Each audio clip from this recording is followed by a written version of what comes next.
Hola, hola, ¿cómo les va? Muy buenas noches a todos. Gracias por estar del otro lado. Hoy más que nunca porque hoy tenemos el orgullo, el honor, el placer y la alegría de decir que cumplimos 300 programas.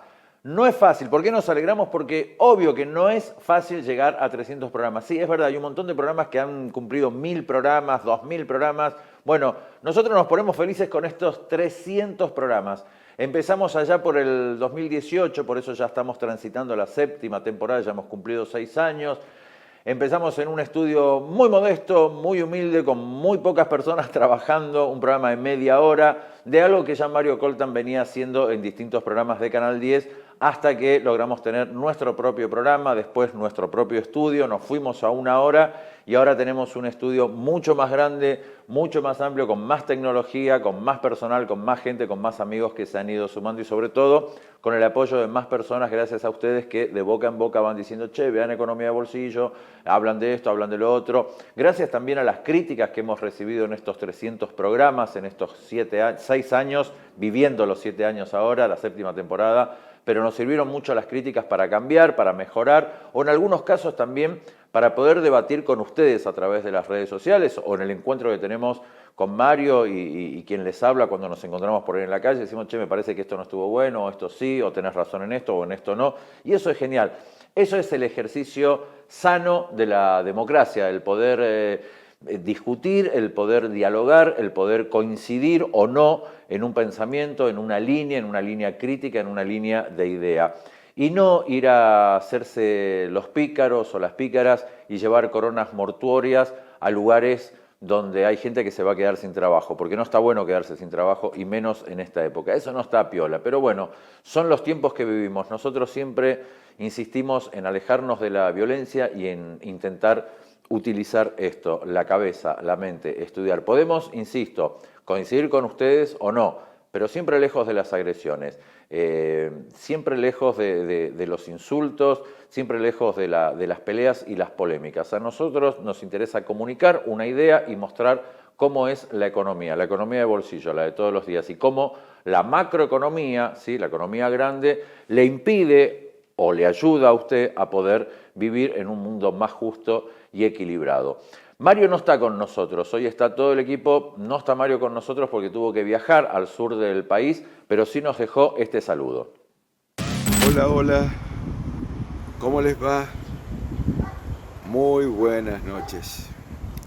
Yo desde aquí, desde el sur del país, participando del tercer congreso de la Confederación de Obras Sociales Provincial, invitado en calidad de un ex presidente de la misma, no quería dejar de estar junto a ustedes, como cada sábado, hace 300 programas de economía de bolsillo. Y quería saludarlos, quería agradecerles como lo hacemos siempre.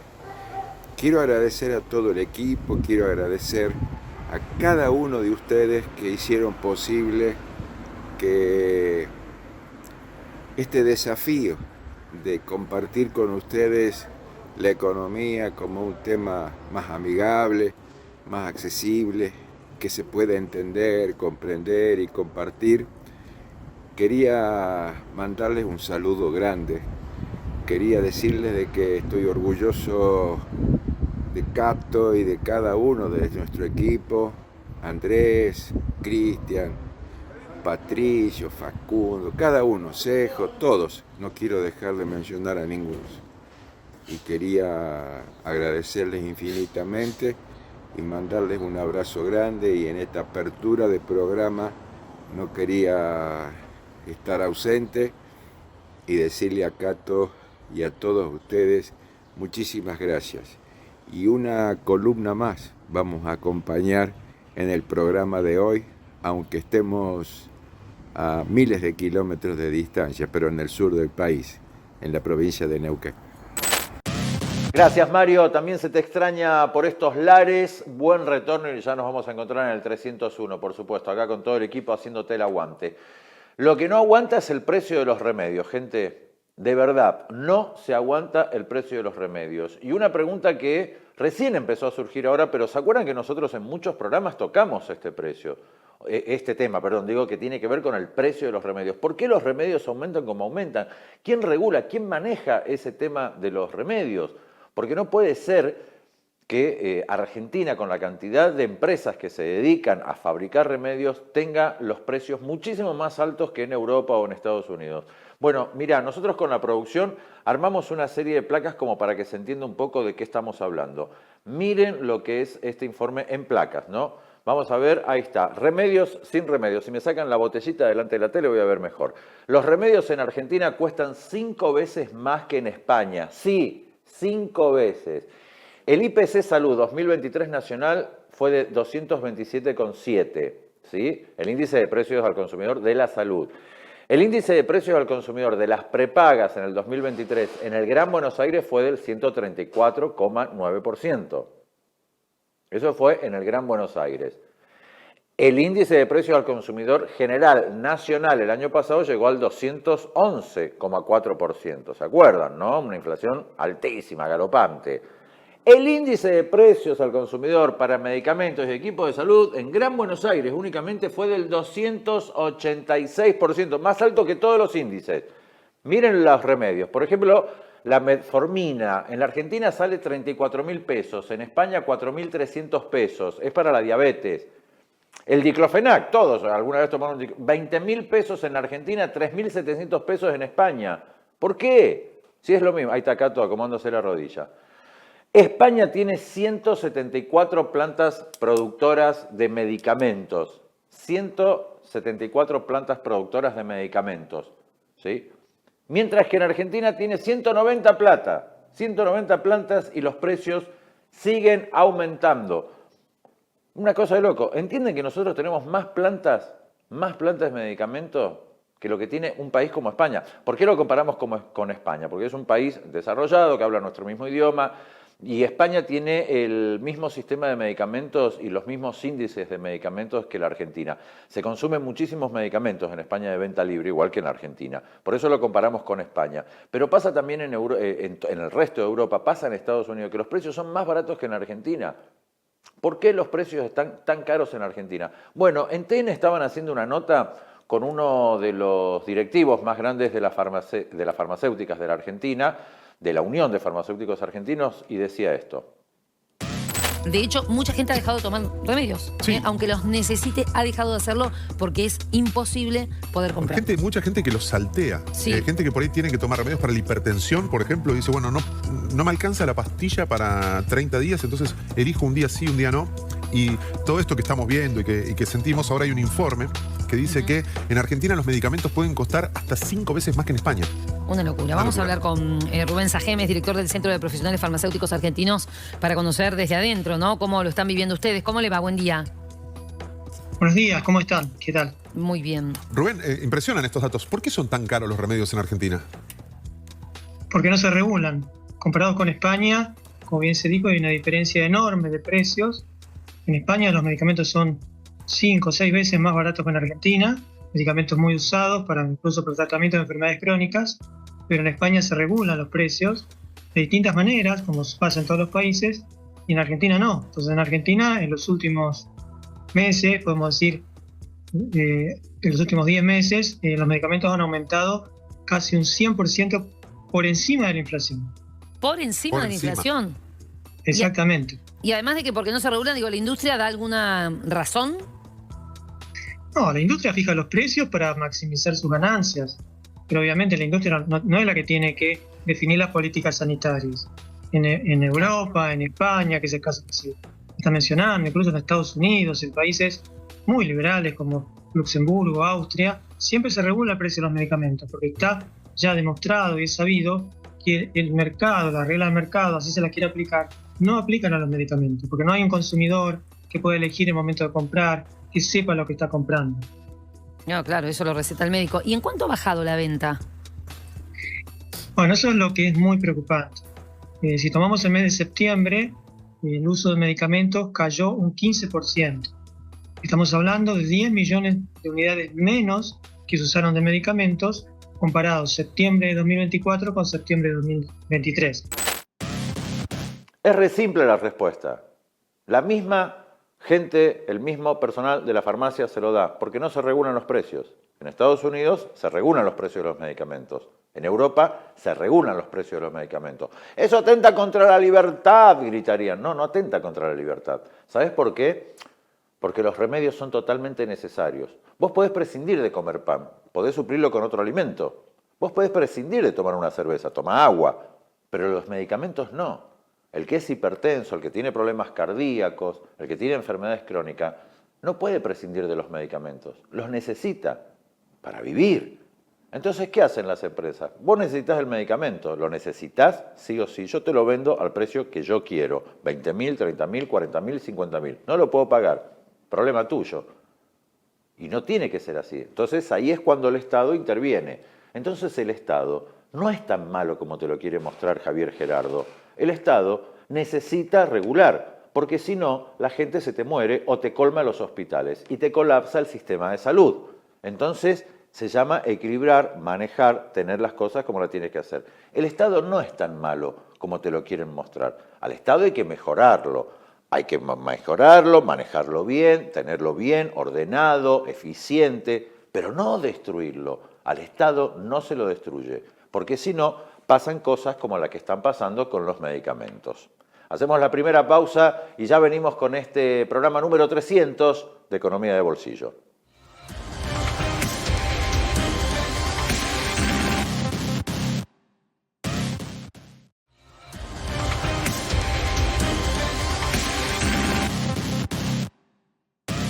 Seguimos en Economía de Bolsillo y ahora vamos a verlo y escucharlo a Mario Coltan porque no está con nosotros en vivo, pero sí nos dejó grabada una columna que tiene que ver con el tema del gasto público, el ajuste salvaje que hace el gobierno y quiénes son los que más lo sufren. Mirá. Hola, hola, ¿cómo les va?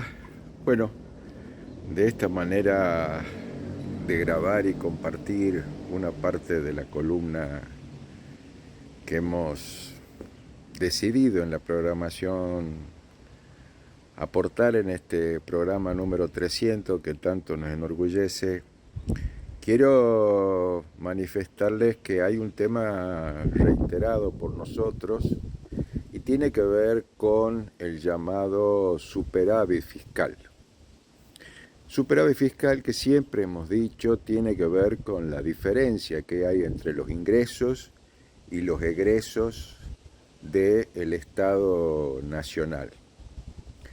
Y es muy bueno tener superávit fiscal. Ya en el gobierno de Néstor Kirchner, luego del proceso de la crisis del año 2000, 2001 y las elecciones posteriores, tuvo una gestión donde hubo superávit mellizo, es decir, había superávit fiscal, más ingresos que gastos, y había superávit comercial, es decir, se exportaba más de lo que se importaba en medio de un proceso de recuperación de la economía argentina luego de la crisis.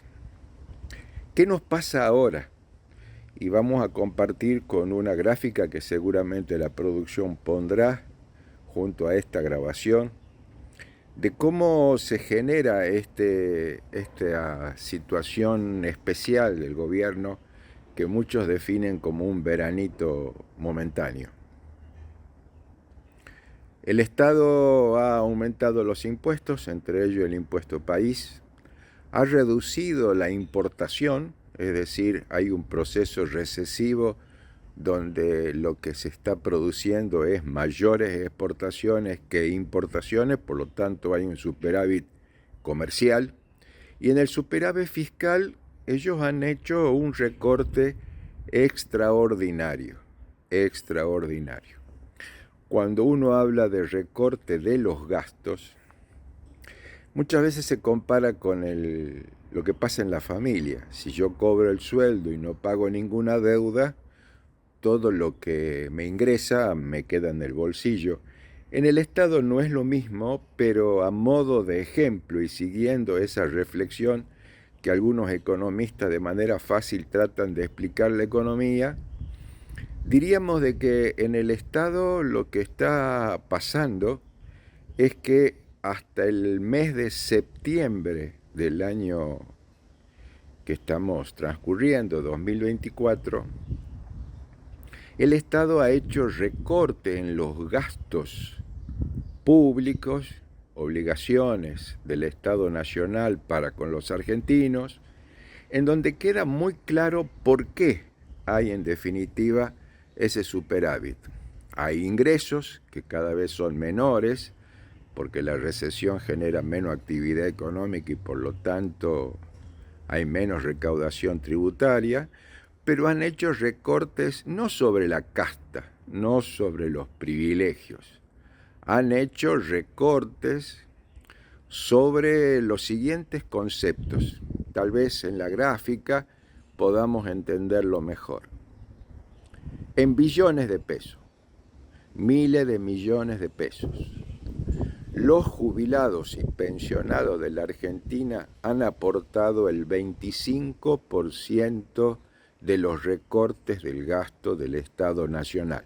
Es decir, 6,5 millones de argentinos ponen sobre sus espaldas la cuarta parte del recorte de gastos. Es decir, se han licuado, han perdido valor los precios que deberían tener en materia de remuneración de los haberes jubilatorios. Otro capítulo importante es el recorte de las inversiones del Estado, lo que estamos llamando formalmente lo que es la obra pública, 15% del presupuesto, es decir, no hay obra pública, está parada la obra pública, entre ellos, bueno, Tucumán, que el gobernador va, viene, promesas que van, promesas que vienen, pero como ya le pasó al ministro de Obras Públicas, tuvo que renunciar porque adelantaba de que lo que había que enviar de Nación a la provincia no llegaba a un solo peso y la obra pública la mantenían con esfuerzos de recursos de la provincia. Otro de los recortes importantes, acá tenemos el 25% de los jubilados, 15% de la obra pública, estamos hablando aquí en 2 capítulos, el 40% del presupuesto. Si a eso le sumamos recortes en los haberes de la administración pública, 8%. Hay un recorte importante en los haberes de los trabajadores del Estado Nacional, más allá de los despidos. Un ejemplo concreto, subsidio de salud logró una paritaria que recién ahora alcanza los 700.000 pesos, tratando de equiparar los sueldos del CIPROSA, siendo que la línea de pobreza en Tucumán ronda los 850.000 pesos. Pero bueno, esta es la realidad. Otro de los aspectos importantes son los recortes a las universidades, 6%. Otro importante recorte han sido los que tiene que ver con los subsidios a las tarifas, es decir, la mayor cantidad de ciudadanos argentinos que estamos pagando cifras siderales en materia de servicios de luz, de agua y de gas, que se han multiplicado muchas veces por 3 o por 4 veces y están generando las zonas de conflicto que todos conocemos. A la gente no le alcanza para pagar las boletas. Bueno, ahí Mario no solo te explica cómo se da el gasto público, sino que vos veías esa torta repartida todo y todo el peso que cae en las jubilaciones. No solo pasa eso, sino que mientras se discute el presupuesto del año que viene, el presupuesto 2025, mirá lo que decían en la Comisión de Hacienda con el bono de los jubilados. Escuchá. En cuanto al bono de 70.000 pesos, ya esto fue bien claro del secretario de Hacienda, está proyectado mantener durante todo el año 25 el bono de 70.000 pesos.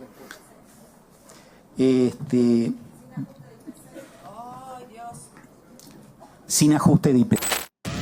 O sea, si vas a tener bono el año que viene de 70.000 pesos, ¿sabés lo que van a hacer 70.000 pesos en abril del año que viene, en julio, en octubre del año... Sí, escuchaste bien lo que dijeron. Van a ser 70.000 congelados, 70.000 pesos. Ya hoy es nada 70.000 pesos. Imagínate en octubre del año que viene lo que van a hacer. Pero no solo eso, hay más con esto de los jubilados, porque hay gente que tiene muy poca memoria. Pero mirá lo que decía Néstor Kirchner allá por el 2001. Bajarle el sueldo a los jubilados. Estamos poniendo esta regla tan firme, durísima, pero creemos que lo tenemos que hacer. En el día de ayer le dijimos al presidente que no debía descontarse a los jubilados. El Poder Ejecutivo tiene que poner en evidencia la audacia, la determinación para salir de una crisis, de un momento dado, como dice bien Patricia. ¿Pero cuál es la audacia? Perdón. Débiles con los fuertes A y mí me fuertes con parece los débiles. Había que tomar una medida de alguna forma heroica. ¿Que era audaz con los jubilados? ¿Sabés que la gente dice de vos que sos muy valiente en este momento? Sí. Y muy ejecutiva. Sí. Te voy a contar lo que dice la gente. No. Es excelente como ministro de Economía y demás. Colocar como variable de ajuste a los jubilados argentinos del gasto del Estado me parece un acto de una injusticia soberana y una falta de creatividad, de decisión, de imaginación que la clase política argentina no se puede permitir. Paralela. Ahí se acuerdan, ¿no? Patricia Bullrich, hoy sigue en este gobierno, ella es la ministra de Seguridad, en aquella época era la que estaba orgullosa y decía, ¿no? Bueno, era un ajuste que había que hacer. Sí, la gente dice que soy muy valiente, le decía Mirta. Usted es muy valiente, ministra. ¿Por qué? Porque le habían quitado plata a los jubilados. Y Néstor Kirchner decía, qué fácil que es ser fuerte con los débiles y débiles con los fuertes. Hacemos una pausa, cuando volvamos nos encontramos con un gran amigo, con David Cufré. Ahí venimos.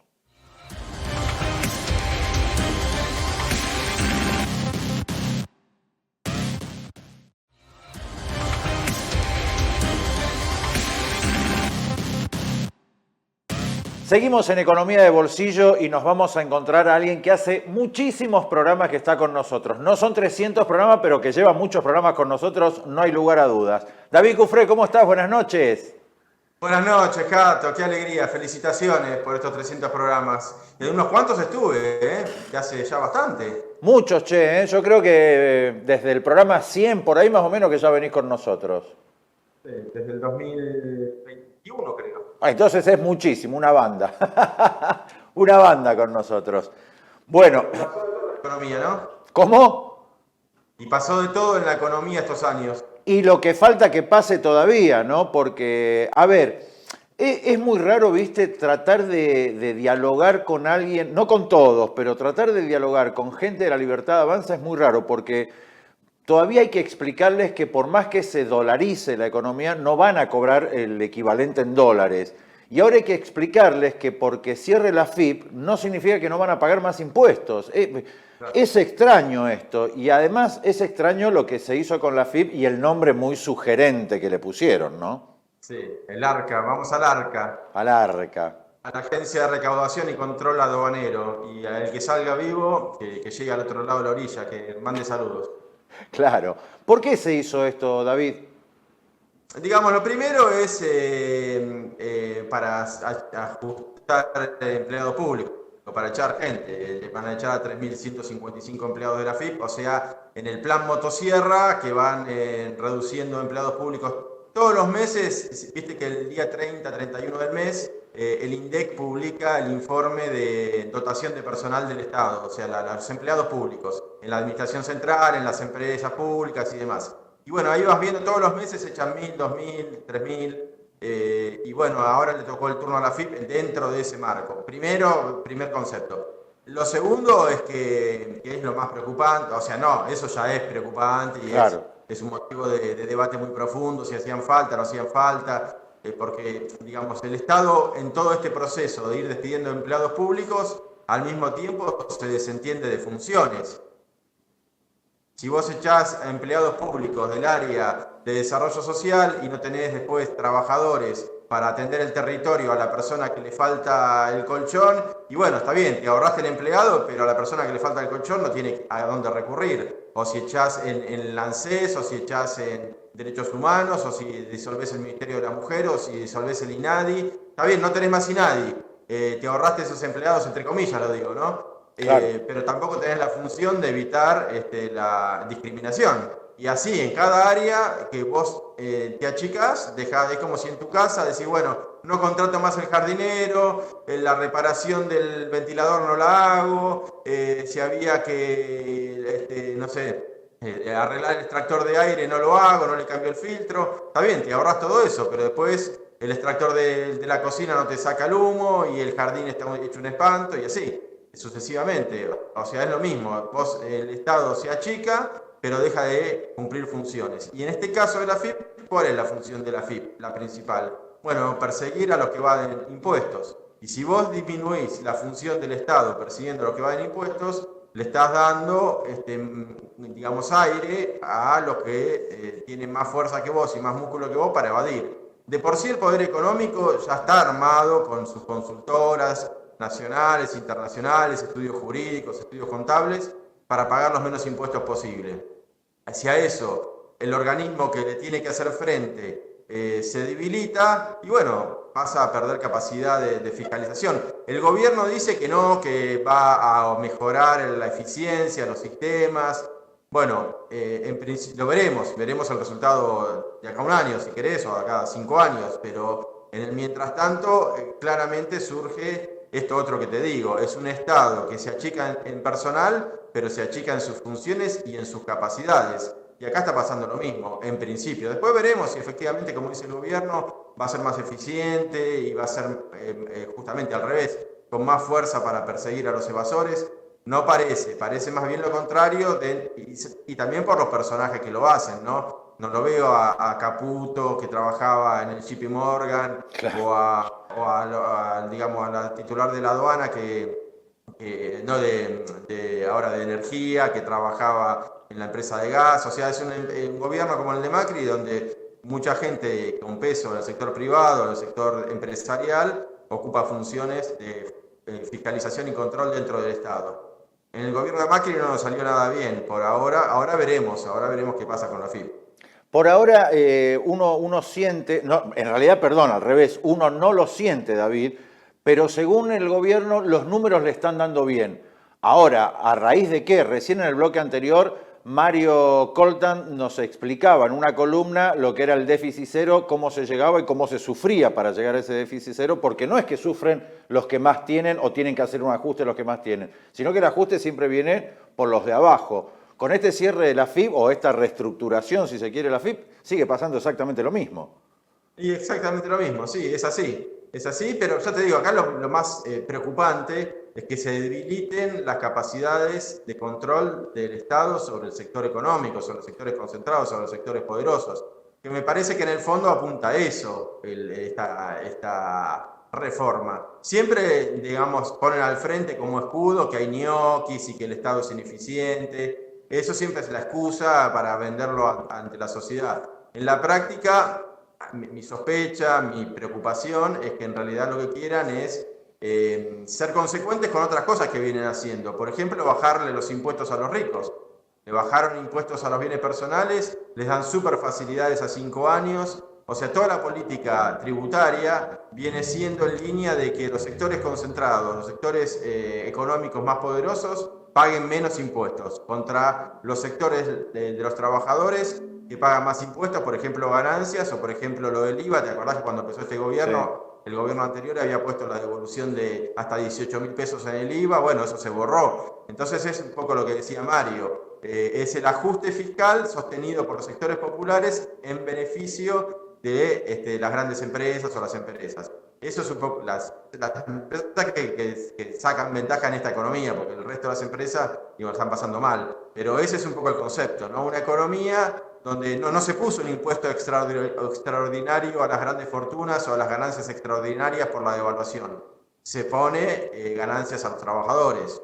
O no se cobra una suba de retenciones a los sectores concentrados del campo. No, se le hace el ajuste a las jubilaciones o a las pensiones por invalidez. Es un ajuste sostenido por la gente, por el pueblo, por los sectores populares, en beneficio de los sectores concentrados. Y esa es la política del gobierno en general, y eso se debe ver ahora reflejado también en esta medida respecto a la AFIP. David, te paso al tema que realmente nos preocupa a todos, porque bueno, para este gobierno todo pasa por las redes sociales, es como que la realidad tiene que ver con Twitter o con X ahora, pero digo, ¿hasta cuándo se puede soportar el precio del dólar como está? Yo no quiero que suba el dólar, pero en este país lo decía Tato Bores, el dólar baja, suben los precios, el dólar sube, suben los precios, el dólar está quieto, suben los precios, o sea, no importa lo que pase con el dólar. Pero digo, ¿vos creés que realmente le van a poder sacar el cepo al dólar como dice Milei o es una farsa? Yo creo que el gobierno está apostando a que la gente se banque un año más de esta recesión económica, de esta crisis. Puede haber algún rebote en el margen, algunos sectores estar, digamos, viste que el gobierno decía que iba a haber una B corta, que caíamos muy fuerte y después rebotábamos muy fuerte. Bueno, eso no ocurrió, hubo una caída muy fuerte y ahora estamos en la estabilización, o sea, la L, la figura de la L. Caída con estabilización en un nivel muy bajo. Yo creo que el gobierno se sostiene cómodo en esta L hasta las elecciones de medio término, porque sabe y no quiere correr el riesgo de modificar la estructura cambiaria y la estructura de los controles de capitales y el cepo, porque, para el riesgo de que explote todo por los aires, que es muy posible. Claro. Entonces dice, bueno, no me quiero jugar a eso, prefiero seguir un año más así, apostando a estabilizar, a que la gente se la banque. Lo que apuesta el gobierno es a que la gente se la banque, y mientras te generan escándalos, supuestos escándalos de otro tipo, ¿viste? Pero que la gente se banque un año más de ajuste. Y si ganan las elecciones, o si hace una buena elección, la Libertad Avanza de medio término, yo creo que ahí sí, empoderados, porque después, imagínate, 2 años de crisis económica, si le llega a ganar las elecciones, si la gente se bancó 2 años de crisis y tienen la ratificación del voto popular, y bueno, ahí sí, con mucha fuerza política, con mucho margen político, ahí sí tal vez abren el cepo, tratando de conseguir, para que no explote todo, deuda del exterior. Me parece que están jugados a eso y que no se van a mover de ese esquema, con lo cual nos queda otro año de ajuste, de pasarla mal, de recesión, con más menos, habrá un momento, algún ligero rebote. A favor el gobierno tiene que estabilizó, efectivamente estabilizó, caímos mucho, pero estabilizó, no es que seguimos cayendo. Ni la actividad económica, ni las variables financieras. Se estabilizó. Se estabilizó en un lugar donde el 60% o el 53% de la población es pobre. Claro. Hay estabilización. Pero no es que seguimos para abajo. Bueno, estabiliza, yo creo que va a seguir así todo un año más, apostando a ganar las elecciones. Con la promesa en ese momento de decir, bueno, ya hicimos lo más difícil, ya acomodamos la economía, las variables macroeconómicas están ordenadas y ahora tenemos todo para despegar y la recesión va a terminar y ahí sí creo que abriría el cepo. Perdón, David, que te interrumpa, pero entonces tendría que pasar todo esto que vos estás diciendo para que se pueda liberar supuestamente el cepo que quiere Javier Milei. Yo creo que esa es la estrategia del gobierno. Después, desde los economistas, tanto ortodoxos como heterodoxos, dicen que ese esquema es muy riesgoso y que le puede salir mal al gobierno, que puede llevar a una depresión económica por el atraso del tipo de cambio, porque ya la gente se va a comprar, los argentinos van a Chile, a Brasil, a Miami, a todos lados a gastarse los dólares, no viene un turista. O sea, como desde la crítica dicen que este esquema que está pensando el gobierno no va a cerrar. El gobierno apuesta a eso, me parece, a tratar de ganar las elecciones de medio término. Y ahí sí abrir el cepo tratando de conseguir deuda externa, financiamiento en dólares, porque ese es el tema de nuestra economía. Si no tiene dólares, explota. Los dólares los podés conseguir por distintas vías. Ahora lo que hace este gobierno, bueno, ahora es el blanqueo, después será tratar de conseguir plata del Fondo Monetario si gana Trump las elecciones, o aunque no gane, pero tratar de conseguir plata del Fondo, de China.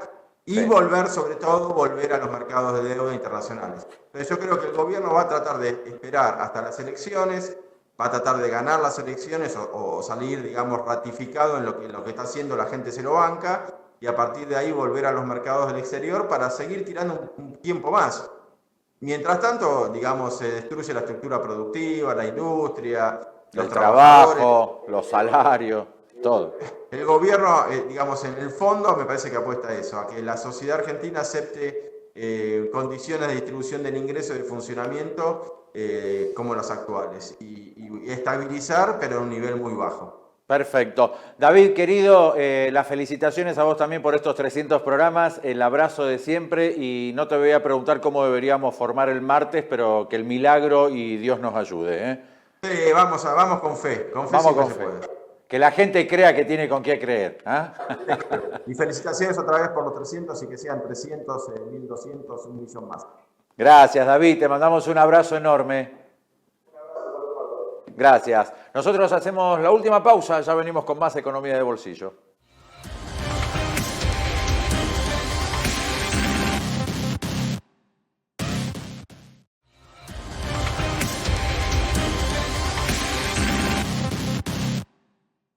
Último bloque de economía de bolsillo. Nosotros decidimos festejarlo, celebrarlo y conmemorar estos 300 programas así, trabajando como tiene que ser. Y lo que les vamos a mostrar ahora tiene que ver con el último trabajo de Subán Córdoba, ¿sí? Esta encuestadora que hizo un trabajo muy fuerte entre septiembre y octubre. Son los últimos datos que tenemos cuando empezó todo el tema de la universidad. ¿Se acuerda que nosotros venimos todos los programas y usted dirá, oh, ¿cómo joden con la universidad? ¿Cómo meten con la universidad? No. Lo hacemos porque es importantísimo, porque se recortó 40% el presupuesto para educación, porque la educación es importantísima. Y nosotros les vamos a mostrar una encuesta para que ustedes entiendan cómo piensa la gente, qué piensa la gente sobre la universidad. Es el último trabajo, insistimos, que hizo Subán Córdoba. Vamos con la primera placa, por favor, Dire, para ir conociendo esto. Con respecto al veto de Javier Milei a la ley de financiamiento universitario, ¿cuál es su posición? Bueno, facilísimo. 6 de cada 10 personas están en contra del veto. ¿Qué hicieron los representantes de esas 6 personas? Votaron a favor del veto. ¿Se entiende un poco cómo es la política en el país? O sea, yo te voté a vos en un cuarto oscuro para que vos defiendas la educación. Y vos vas, por ejemplo, por decir un nombre, Mariano Campero, y haces exactamente lo contrario. O, por ejemplo, decir, no sé, Agustín Fernández, los diputados tucumanos que votaron en contra.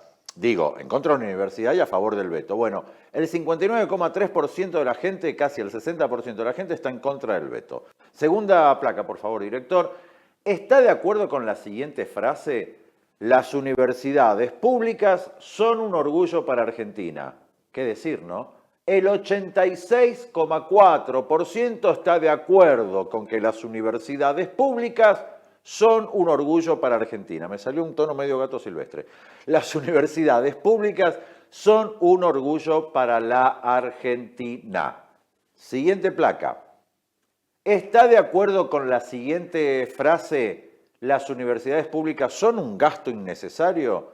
9, y un poquito más, pero 9 de cada 10 argentinos dicen estar en desacuerdo con... O sea, ¿cómo van a ser un gasto innecesario?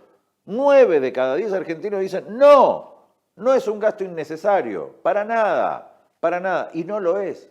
Nunca la educación puede ser un gasto innecesario. No solo que no es un gasto, quédate con esa placa, vení conmigo, Dire. No solo que no es un gasto innecesario, ¿sí? No solo que no es un gasto innecesario, sino que es una inversión, no llega a ser un gasto.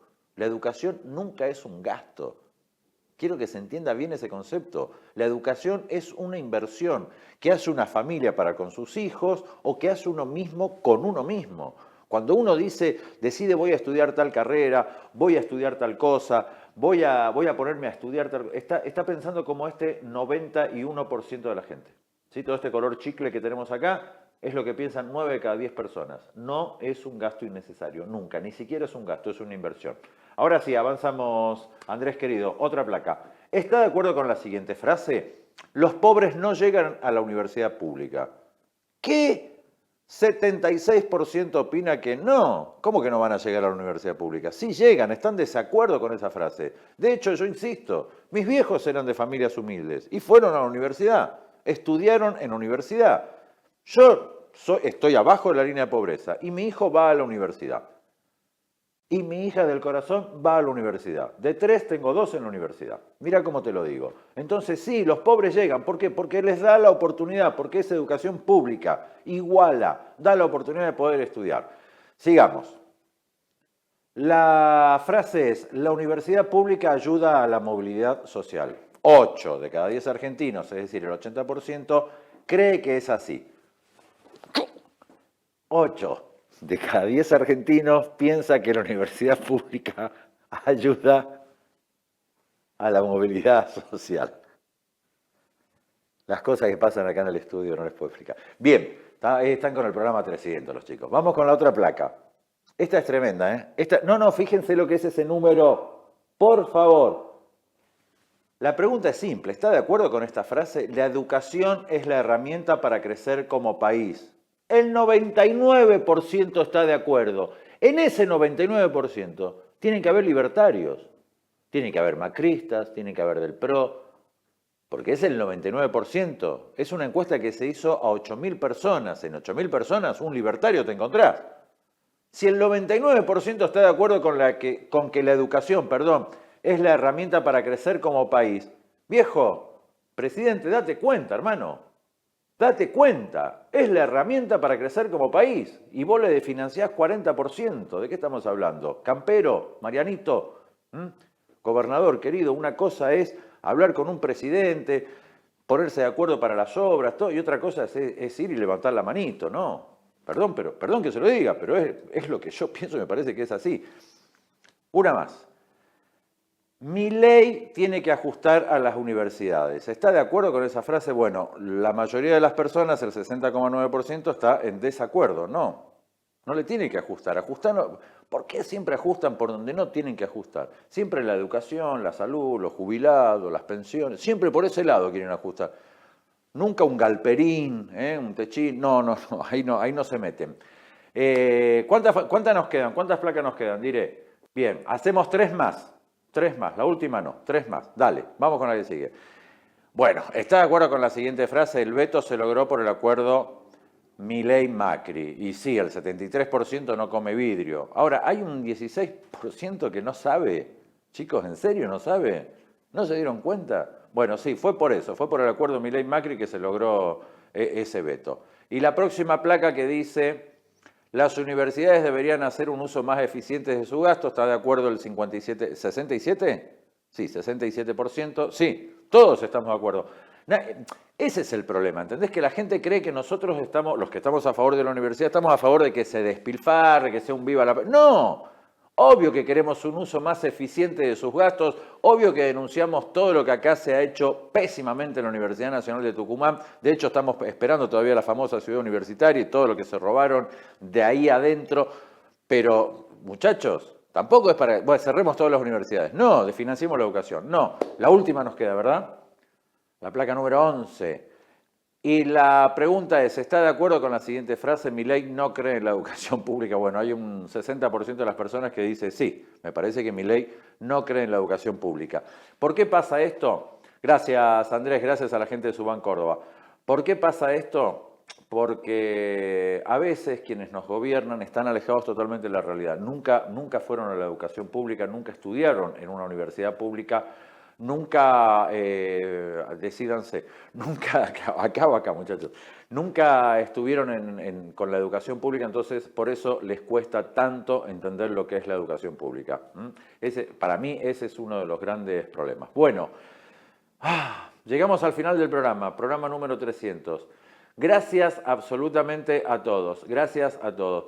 Gracias a los que están detrás de cámara, a Patricio y Facundo, muchísimas gracias, a Andrés, a Cejo, a Gaby, muchísimas gracias a todos. Nazarena, que la tenemos incorporada con nosotros ahora, a Mario por la oportunidad de estar acá, a Cristian, ni hablar, que es el gran motor de este equipazo que es Norte Multimedios, a todos los amigos que hacen Norte Multimedios, a Canal 10 por permitirnos estar ahí, a todos los directivos de Canal 10 y a todos los compañeros y amigos que tengo ahí después de 30 años, son muchísimos. Y sobre todo gracias a ustedes, al público, que nos elige todos los sábados para vernos. Insisto, a los que nos critican también, muchísimas gracias porque nos sirve para crecer o para mantener el rumbo de acuerdo a la crítica. Y a ustedes, gracias. Los vamos a dejar con un videito, un raconto de lo que fueron estos 300 programas. Nosotros nos encontramos, como siempre, el sábado que viene a las 20:30. Chau, sean felices.